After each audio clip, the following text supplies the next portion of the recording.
வரப்போகிற 2026ஆம் ஆண்டு இசைத்துறையில் அனிருத் கொடிகட்டி பறக்க போற ஒரு ஆண்டாக மாறப்போகிறது. பேன் இந்தியன் அளவுக்கு அவர் பிரபல்யம் பெறப்போகின்றார். வெளிவரப்போகின்ற 7 திரைப்படங்கள் அவருடைய பேரையும் புகழையும் அவருடைய இசையினுடைய தரத்தையும் உலகறிய செய்ய போகின்றன. என்ன ஏது என்றதை தெளிவாக இந்த வீடியோ பதிவுகளை போய் விளக்கமாக பார்க்கலாம். Welcome to AC centre. நான் ஜெயா.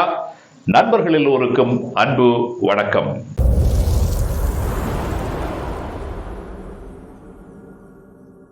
நண்பர்களே, 2026 இந்தியாவில் இருக்கிற ஒவ்வொரு மொழிகளிலும் இருக்கக்கூடிய மாஸ் ஹீரோக்கள், குறிப்பாக தமிழிலே சூப்பர் ஸ்டார் ரஜினிகாந்தாக இருக்கலாம், இந்தியிலே ஷாருக் கானாக இருக்கலாம், கன்னடத்தில் ஜாஷாக இருக்கலாம், தெலுங்கிலே நானியாக இருக்கலாம், அதே போல எஸ்டிஆர், தளபதி என்று எல்லாருடைய திரைப்படங்களும் 2026 திரைக்கு வருது. இதுல ஒரு 7 திரைப்படங்களில் அனிருத் அவர்கள் தன்னுடைய பாண்டித்தியமான தரமான இசையினை ஒரு இசை ரிவல்யூஷனோட, மியூசிக் ரிவல்யூஷனோட செய்து காண்பிக்க போகிறார். இதை மட்டும் அவர் செய்து காட்டிட்டார் சொன்னால், இதுவரையில பேன் இந்தியன் மூவி என்று சொல்லித்தான் நாங்கள் கேள்விப்பட்டிருக்கிறோம். முதல் முறையாக ஒரு பேன் இந்தியன் மியூசிக் டைரக்டர் என்ற பெயரை அனிருத் பெற போகிறார். வாங்க நண்பர்களே, அந்த 7 திரைப்படங்களும் என்னென்ன, அந்த திரைப்படத்தில் இருக்கிற விசேஷ அம்சங்கள் என்னென்ன, யார் அந்த திரைப்படத்தை இயக்குகிறார்கள், அந்த திரைப்படம் எப்பொழுது திரைக்கு வரப்போகிறது, அதிலே அனிருத் புதுமையாக என்ன செய்திருக்கிறார் இசையிலே என்பது பற்றிய சகல விடயங்களையும் ஒன்றொன்றாக தெளிவாக பார்க்கலாம். முதல் திரைப்படம் ஜனநாயகன். 2026 ஜனவரி மாதம் 9ஆம் தேதி இந்த திரைப்படம் திரைக்கு வரும் என்று சொல்லி இப்பொழுது அறிவிக்கப்பட்டிருக்கிறது. இந்த திரைப்படத்தை இயக்குகிறவர் H. வினோத்.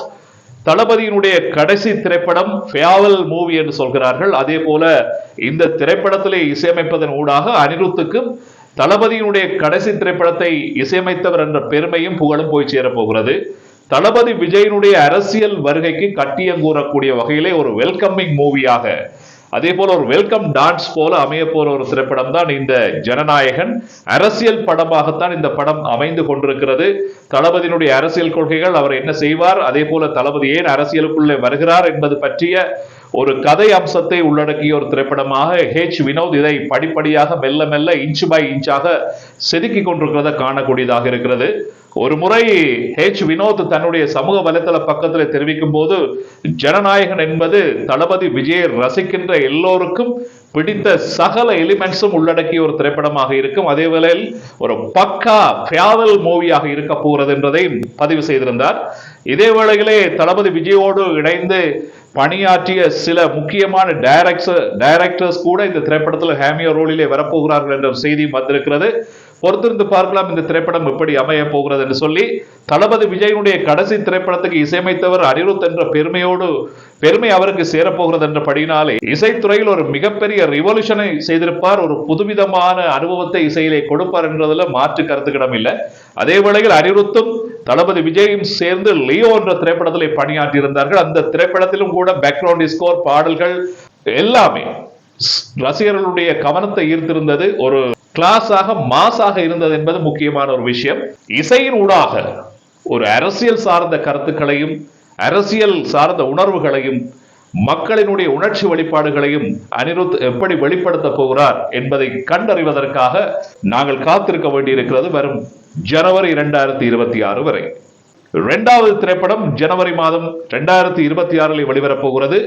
வெற்றிமாறன் STR கூட்டணியிலே வரப்போகிற அரசன் என்ற திரைப்படம்.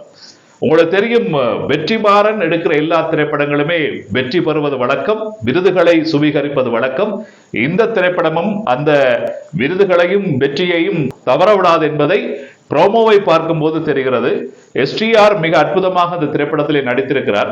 இந்த திரைப்படத்தை விளம்பரப்படுத்தும் போது untold story from the world of Vada Chennai என்று சொல்லி விளம்பரப்படுத்துகிறார்கள். நான் நினைக்கிறேன் வடசென்னை என்ற ஒரு இடத்தில் இருந்து இதுவரை காலமும் சொல்லப்படாத ஒரு கதையை எடுத்து இந்த திரைப்படத்தில் சொல்ல போகிறார்கள் போல் தெரிகிறது.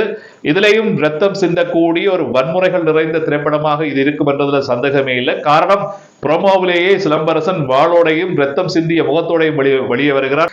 நீதிமன்ற காட்சிகள், விசாரணைகள் எல்லாம் இதில் இடம்பெறபடினால, படமும் ஒரு டார்க் டோன்ல இருக்கிறபடியால நிச்சயமாக இந்த திரைப்படம் வன்முறை காட்சிகளுக்கு பஞ்சம் இருக்காது. அதே நேரத்தில் அதிலே ஒரு வலுவான ஒரு ஏற்றுக்கொள்ளக்கூடிய ஒரு ரீசனும் ஒரு காரணத்தையும் அதுல நிச்சயமாக வெற்றிமாறன் கலந்துரையாடி இருப்பார் என்பதிலே மாற்று கருத்துக்கு இடமில்லை. இந்த திரைப்படத்தில் இந்த படத்தினுடைய காட்சி கேட்டது போல, வன்முறை காட்சிகள் கேட்டது போல, எஸ்டிஆரினுடைய அந்த தரமான நடிப்பு கேட்டது போல, வெற்றிமாறனுடைய ரசனை கேட்டது போல, அனிருத் இசையில என்ன விஷயத்தை புதுசா காட்ட போறார், புதுசா ரசிகர்களுக்கு கொடுக்க போறார் என்றதை பார்த்து ரசிக்கிறதுக்காக நாங்கள் எல்லோரும் காத்திருக்க வேண்டும் ஜனவரி 2026 வரை. அடுத்த நண்பர்களே, இந்த பட்டியலில் சற்று வித்தியாசமான திரைப்படம் டாக்ஸிக். இது ஒரு கன்னட திரைப்படம். ஜாஸ், உங்களுக்கு தெரியும், கேஜிஎஃப் சாப்டர் 1, 2 என்ற திரைப்படங்களில் நடித்து கன்னட சினிமாவை உலகறிய செய்த ஒரு மிகப்பெரிய மாஸ் ஹீரோ. அவர் நடிக்கிற ஒரு திரைப்படம். அது மட்டுமில்லாமல் அனிருத்தினுடைய கன்னி திரைப்படமும் இந்த திரைப்படம் தான் கன்னடத்தை பொறுத்த வரைக்கும். ஆகவே முதல் முறையாக கதவை திறக்கிறார் இசையமைப்பாளர் அனிருத். அதன் ஊடாக இப்பொழுது கன்னட சினிமாவையும் தன் கைக்குள்ளே கொண்டு வருவதற்கு இசையிலே என்ன புதுமுகத்தை காட்டி கன்னட சினிமாவை தன் பக்கம் இழுக்க போகிறார் என்பதை பார்ப்பதற்கு நாங்கள் எல்லோரும் காத்திருக்க வேண்டும். எப்பொழுது வரை தெரியுமா? 2026 மார்ச் மாதம் வரைக்கும். இந்த டாக்ஸிக் திரைப்படமும் ஒரு டார்க் டோன் திரைப்படமாகத்தான் வெளியே வரப்போகிறது.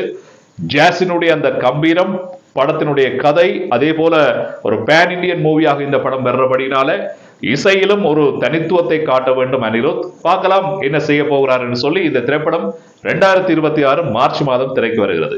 4வது திரைப்படம் நண்பர்களே, தி பாரடைஸ் என்ற ஒரு தெலுங்கு திரைப்படம். 6வது முறையாக 6வது திரைப்படமாக இந்த திரைப்படம் அனிருத்துக்கு அமைந்திருக்கிறது. இந்த திரைப்படத்தில் நானி என்கின்ற தெலுங்கினுடைய புகழ்பெற்ற நடிகர் நடிக்கிறார். ஒரு மென்மையான கதைப்போக்கான ஒரு திரைப்படமாக இது மாறிக்கொண்டிருக்கின்றபடியினாலே மென்மையான இசைக்கோலங்கள், மெலடியான பாடல்கள், நினைவில் நிற்கக்கூடிய பியானோ பீஸ் என்று சொல்லி நிறைய விஷயங்களுக்கு அனிருத்துக்கு இந்த படம் புகழை தேடி கொடுக்கும் என்றதில் மாற்று கருத்துக்கு இடமில்லை. இந்த திரைப்படமும் 2026 மார்ச் மாதம் அளவிலே திரைக்கு வருவதற்கு இப்பொழுது திட்டமிடப்பட்டிருக்கிறது. 5வது திரைப்படம் நண்பர்களே, நம்ம சூப்பர் ஸ்டார் ரஜினிகாந்தனுடைய ஜெயிலர் 2. உங்களுக்கு தெரியும், Nelson Dilip Kumar, super star Rajinikanth, Anirudh, Sun Pictures இப்படியான பலர் ஒன்று சேர்ந்து உருவாக்கி வெளியே வந்த ஒரு திரைப்படம் ஜெயிலர் மிகப்பெரிய ஒரு வெற்றியை பதிவு செய்தது. அந்த வெற்றியோடு இப்பொழுது நெல்சன் திலீப் குமார் 2ஆம் பாகத்தையும் எடுப்பதற்கு முயற்சி செய்து கொண்டிருக்கின்றார். இந்த திரைப்படம் வருகிற 2026 ஜூன் மாதம் அளவிலே இந்த திரைப்படம் திரைக்கு வரும் என்று சொல்லி இப்பொழுது திட்டமிடப்பட்டிருக்கிறது. இந்த திரைப்படம் வெளிவருகிற பட்சத்திலே அனிருத்துக்கு இந்த திரைப்படம் மிகப்பெரிய ஒரு ஹைலைட்ஸை கொடுக்கும் என்றதுல எல்லோரும் நம்பிக்கையோடு இருக்கிறார்கள். பொறுத்திருந்து பார்ப்போம் என்ன செய்கிறார் அனிருத் என்று. அடுத்து 6வது திரைப்படம் அல்டிமேட் ஸ்டார் நம்ம ஏகே அஜித் குமாரினுடைய 64வது திரைப்படம். உங்களுக்கு தெரியும், குட் பேட் அக்லி என்ற ஒரு திரைப்படத்தை இயக்கிய ஆதித்ய ரவிச்சந்திரன் தான் மீண்டும் அஜித்தோடு கரம் கோர்த்திருக்கின்றார் இந்த 64 திரைப்படத்திற்காக. அதே நேரத்தில் இந்த திரைப்படம் 2026ஆம் ஆண்டு தீபாவளி தினத்துக்கு திரைக்கு கொண்டு வருவதற்கு திட்டமிடப்பட்டிருக்கிறது. இந்த திரைப்படத்திலும் அனிருத் ரவிச்சந்திரன் தன்னுடைய இசையினாலே இந்த படத்துக்கு பலம் சேர்க்க காத்திருக்கின்றார். 7வது திரைப்படம் இந்தியில வெளிவரப்போகுது. இது ஷாருக் கானினுடைய ஒரு திரைப்படம், தி கிங். உங்களுக்கு தெரியும், ஜவான் திரைப்படம் ஷாருக் கானுக்கு ஒரு மிகப்பெரிய வெற்றியை பெற்றுக் கொடுத்தது. 30 வருடங்களுக்கு மேலாக இந்தி சினிமாவை கட்டி ஆண்டு கொண்டிருக்கிற ஷாருக் கானுக்கு கிடைத்திருக்கிற முதல் தேசிய விருதே ஜவான் திரைப்படத்தினூடாகத்தான் கிடைத்தது. அந்த திரைப்படத்தில் அனிருத்தினுடைய இசை மிகப்பெரிய ஒரு பங்களிப்பை செய்திருந்தது வெற்றி பெறுவதற்கு. மீண்டும் அனிருத் இப்பொழுது ஷாருக் கானோட கரம் கோர்த்து தி கிங் என்ற திரைப்படத்திலே களமிறங்குகிறார். இந்த திரைப்படம் ஃபாதர் டாட்டருக்கு இடையிலான ஒரு ஸ்பை த்ரில்லிங் மூவியாக தயாராகி வருகிறது. International electronic orchestra sounding system என்ற புதுவிதமான இசை அமைப்பு நுட்பத்தை கொண்டு வருகிறார் இந்த திரைப்படத்திற்காக. இந்த திரைப்படமும் 2026 வெளியாக போறது. ஷாருக் கானுடைய தி கிங் பார்த்து ரசிப்பதற்கு நாங்கள் எல்லோரும் காத்திருக்கிறோம். ஆகவே நண்பர்களே, இந்தியாவின் தமிழ், தெலுங்கு, கன்னடம், இந்தி என்று சொல்லி முக்கியமான 4 மொழிகளிலே மிகப்பெரிய நடிப்பு தயாரிப்பில் வெளிவருகின்ற இந்த 7 திரைப்படங்களும் 2026 அனிருத்துக்கு ஒரு பிரமாண்டமான வரவேற்பையும் புகழையும் பெற்றுக் கொடுக்க போகின்றன என்பதிலே எந்த விதமான ஐயமும் இல்லை. எனவே நண்பர்களை, நீங்களும் அனிருத்தினுடைய ஒரு ரசிகராக இருந்தா இந்த வீடியோவுக்கு ஒரு லைக் பண்ணிருங்க. நீங்க பண்ற அந்த லைக் என்னுடைய லைஃபையும் மாற்றும், என்னுடைய லைஃபையும் சேஞ்ச் பண்ணுவேன் நான் நம்புறேன். இந்த வீடியோ பதிவு பற்றி உங்களுடைய கருத்துக்களை கீழே பதிவு செய்யுங்கள். மற்றும் ஒரு வீடியோவில் உங்களை விரைவில் சந்திக்கிறேன். அதுவரையில் நன்றி, வணக்கம்.